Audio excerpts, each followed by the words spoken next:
Welcome back to The Different Knock. It's not the same, guys. It's not the same.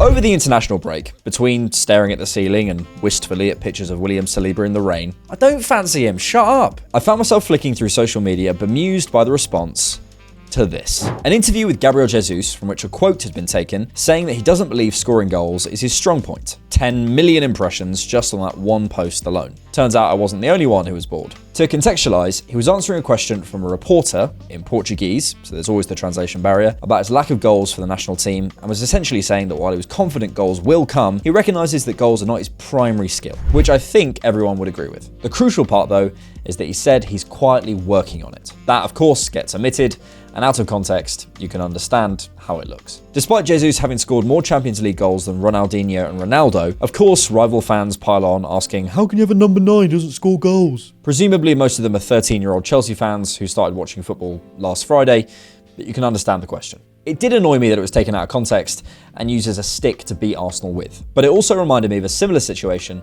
in the summer, with Alex Zinchenko giving an interview to Rio Ferdinand. The clip's too long to play here, but do go and watch it. He talks about learning from Kyle Walker and Vincent Kompany about positioning himself better. He talks about learning from his mistakes. He directly references the 3-1 against Chelsea where he lost concentration, says what he needs to do better, and so much more.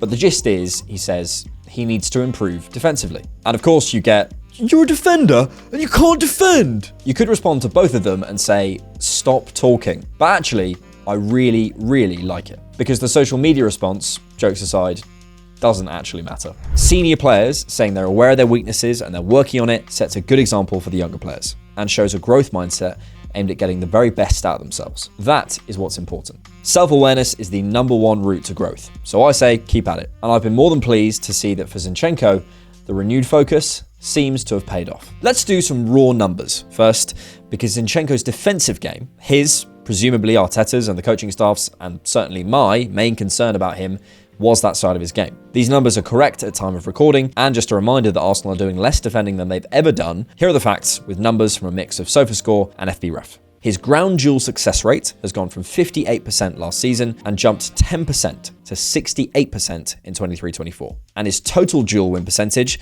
which was at 63% last season, has gone up 5% to 68%. In terms of possession lost per 90, last season he was at 11.1, and this season he's gone down to 8.4. He's being dribbled past less per game, last season at 0.7 per game, and now at 0.3. He's tackling more dribblers per game at 53.8% last season, up to 81.8% this season. His tackles and interceptions have gone up per 90 from 2.64 last season to 3.69 in 23-24. His tackling success rate has improved as his dribblers tackled unsuccessfully numbers have gone from 0.77 last season down to 0.48. I could go on and on and on. So he's improved. Glib comments aside, that is genuinely really, really impressive. And Zinchenko's role in making us the meanest defence in the league should not go unnoticed. Part of this is down to a slightly adjusted role, in my view. He's stepped up as Xhaka has moved on, and Arsenal have played a slightly more forward-focused player on that side. I also think he's spending more time wide than he was last season, though the data is still a little less conclusive than I'd like them to be. His heat maps against Brentford and City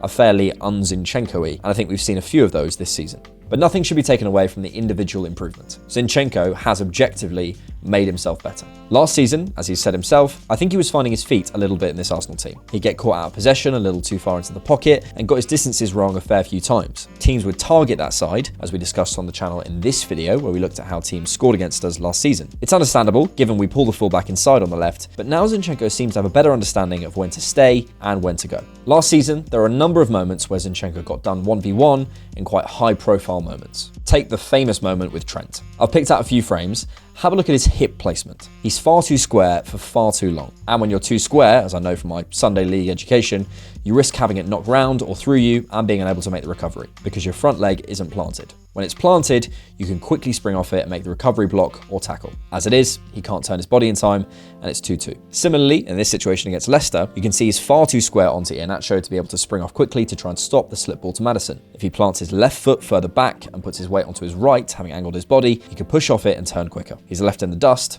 barely moves, and Maddison rifles it in. It's easy for me, obviously, as a fan to sit here with 0 Premier League experiences and 0 teams coached. I'm just trying to explain the technique from a fan's perspective. It's also crucial to say it's not that he never got it right last year. I'm making the point that he's getting it right more consistently. Now, look at his hit positioning against Doku recently as an example.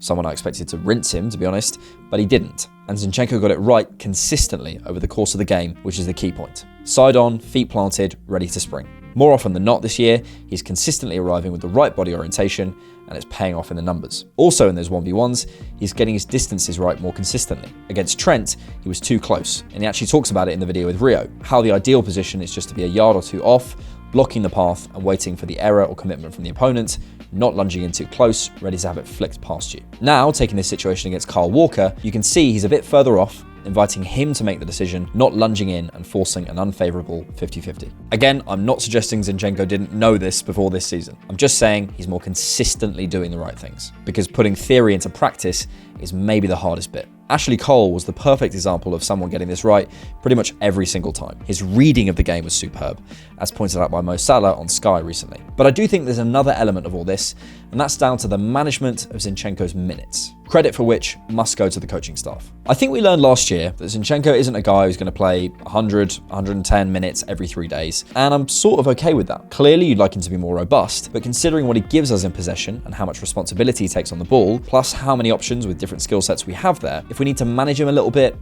it's fine with me. He's not always the first sub, but it's a rare occasion if Zinchenko isn't substituted either on or off. He was unavailable for the first game of the season, but after that he's played in 17 games in all competitions and only played the full 90 4 times. The rotation with Tomiyasu, also benefiting from this, is really helping. Timber coming back will only help with his minute management, and I think having a fully fit Zinchenko, rather than a Zinchenko in the red zone, considering where that seems to be for him, is better all round. And I know I've jinxed it. Furthermore, being totally honest, I was having doubts about Zinchenko at the beginning of this season. I worried about teams targeting down that side, I worried about his mistakes, and with Timber's arrival, there's a lot of competition for Zinchenko's place. But if Zinchenko can keep up this more well-rounded game, he could be very, very useful for us in the next couple of years. However, I will say, I think Timber spells trouble for Zinchenko. I think that injury has postponed some important conversations. Arteta's not known for his tenderness to shortcomings and errors, and Timber's starts at left back were ominous for Zinchenko, in my view. Though perhaps not on the same technical level as Zinchenko, and still months away from returning, Timber could really be the best of both worlds for us in terms of contribution in the final third, and the acumen, snap, and quality in the defensive third, maybe Zinchenko's still shy of,